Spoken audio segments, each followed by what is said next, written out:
Dedication can be developed ಅಂತ ನೋಡಿದ್ವಿ ನಾವು. Y it is required, Y it is required, ಇದರ ಮಹತ್ವ ನೋಡಿ. ರಿಕ್ವೈರ್ಡ್ ಅಂದ್ರೆ ಅರ್ಥ ಏನ್ ಗೊತ್ತಾ? ಇದ್ರದ್ದು ಇಂಪಾರ್ಟೆನ್ಸ್ ಅಂತ ಅರ್ಥ, ಇದ್ರ ಪರ್ಪಸ್ ಅಂತ ಅರ್ಥ. So the mean is importance, purpose, everything you can say importance. ನಾವು tell me why it is required. Dedication ಇದ್ರೆ ಏನಾಗುತ್ತೆ? Impossible is possible when we have dedication. Impossible is possible when we have dedication. When we have dedication. ಅಂದ್ರೆ ಸಮರ್ಪಣಾ ಮನೋಭಾವವಿದ್ದರೆ ಅಸಾಧ್ಯವಾದುದು ಸಾಧ್ಯ, ಅಸಾಧ್ಯವಾದುದು ಸಾಧ್ಯ, ಅಸಾಧ್ಯವಾದುದು ಸಾಧ್ಯ. ಯಾವಾಗ? when we have dedication. Govinda.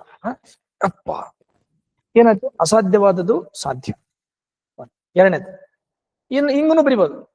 Even possible is also not even possible is also impossible when we don't have dedication. Possible is also not ಏನಾಗಿತ್ತು ಉಲ್ಟಪಟ್ಟ. Possible is also impossible when we don't have dedication. Possible is also impossible when we don't have dedication. ಹೌದಿಲ್ರಿ? ಸಮರ್ಪಣಾ ಮನೋಭಾವವಿಲ್ಲದಿದ್ದರೆ ಸಾಧ್ಯವಾದದ್ದು ಕೂಡ ಅಸಾಧ್ಯ, ಅಸಾಧ್ಯವಾದದ್ದು ಸಾಧ್ಯ ಯಾವಾಗ? ಸಮರ್ಪಣಾ ಮನೋಭಾವ ಇದ್ದಾಗ. Okay, that is impossible is possible when we have dedication. Number 1. Number 2, so it is a result oriented. You know that, ಫಲಿತಾಂಶ ಆಧಾರಿತ. ಯಾವಾಗ ಡೆಡಿಕೇಶನ್ ಇದೆ, where there is a dedication there is a result. Where there is a dedication there is a result. ಎಲ್ಲಿ ಸಮರ್ಪಣಾ ಮನೋಭಾವವಿದೆಯೋ ಅಲ್ಲಿ ಫಲಿತಾಂಶವಿದೆ. Dedication there is a result. ನಿಮಗೆ ರಿಸಲ್ಟ್ ಸಿಕ್ಕಿಲ್ಲ ಅಂದ್ರೆ ಅರ್ಥ ಏನು? ನೀವೇನೋ ಸ್ವಲ್ಪ ಡೆಡಿಕೇಶನ್ ನಲ್ಲಿ ಕಲ್ತಿ ಇದೆ ಅಂತ ಅರ್ಥ. ಕಲ್ತಿ ಕಿಯಾ आपने, गलती किया, गलती है, इसके लिए आपको रिजल्ट लेट हो रहा. okay, where there is a dedication there is a result. okay, overcoming political pressures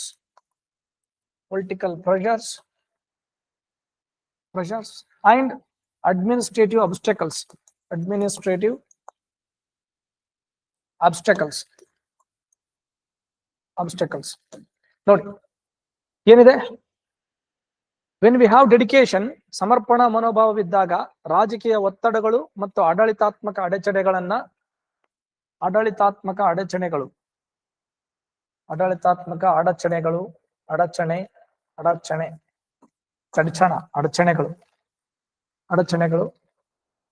okay, ಮತ್ತು ರಾಜಕೀಯ ಒತ್ತಡ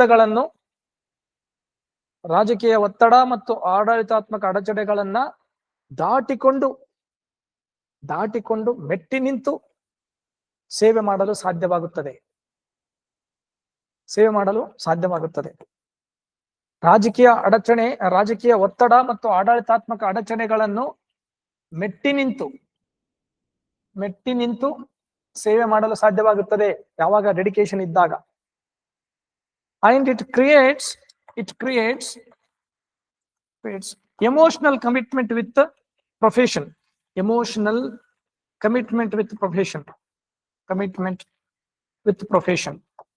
ಕನ್ನಡದಲ್ಲಿ ಇದು ವೃತ್ತಿಯೊಂದಿಗೆ ಭಾವನಾತ್ಮಕ ಬದ್ಧತೆಯನ್ನು ಬೆಸೆಯುತ್ತದೆ.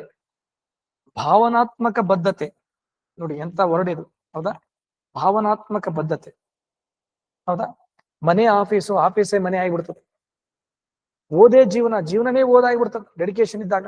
ಅಂತಹ ಒಂದು ಭಾವನಾತ್ಮಕ ಬದ್ಧತೆಯನ್ನ ಬೆಸೆಯುತ್ತದೆ. ಯಾರ ಜೊತೆಗೆ? ಆಫೀಸ್ನಾಗ ಇರೋರ ಜೊತೆಗೆ ಅಲ್ಲ,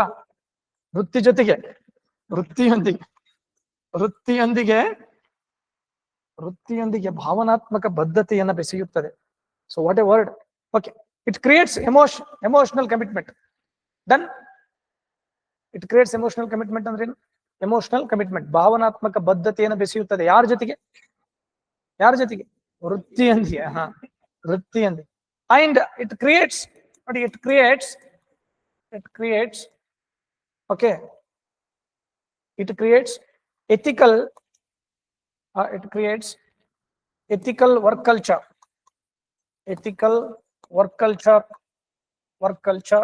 in the workplace. Work culture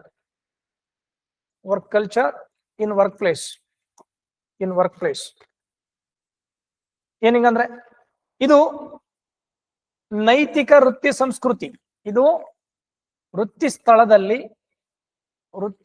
ಅದು ಕಚೇರಿಯಲ್ಲಿ, ವೃತ್ತಿ ಸ್ಥಳದಲ್ಲಿ ನೈತಿಕ ವೃತ್ತಿ ಸಂಸ್ಕೃತಿ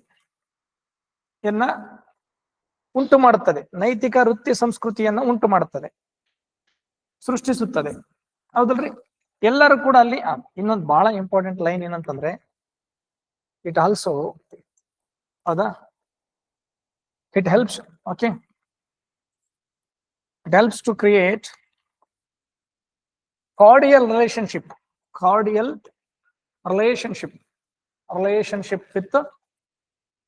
with the office bearers, office staff and colleagues. Office staff. ಕಚೇರಿಯ ಸಿಬ್ಬಂದಿಯೊಂದಿಗೆ ಇದು ಆತ್ಮೀಯ ಸಂಬಂಧವನ್ನ ಬೆಸೆಯಲು, ಆತ್ಮೀಯ ಸಂಬಂಧ ಆತ್ಮ ಸಂಬಂಧ ಅಲ್ಲ, ಆತ್ಮೀಯ ಸಂಬಂಧವನ್ನ ನೋಡಿ, ಬಹಳ ಆತ್ಮೀಯ ಸಂಬಂಧ, ಅಕ್ರಮ ಸಂಬಂಧ, ಆತ್ಮ ಸಂಬಂಧ ಬೇರೆ ಬೇರೆ. ಆತ್ಮೀಯ ಸಂಬಂಧವನ್ನ ಬೆಸೆಯಲು ನೆರವಾಗುತ್ತದೆ. ನೋಡಿ, ಯಾವಾಗ ಕಚೇರಿಯಲ್ಲಿ ಮೇಲಧಿಕಾರಿ ತುಂಬಾ ಡೆಡಿಕೇಟೆಡ್ ಆಗಿ ಕೆಲಸ ಮಾಡ್ತಾನೆ ಅಂತಂದಾಗ ಆಫೀಸ್ ನಲ್ಲಿ ಇರುವಂತಹ ಪ್ರತಿಯೊಬ್ರು ಕೂಡ ನಿಮ್ಗೆ ಏನಾಗ್ತಾರೆ, they will become very close, and they respect your work.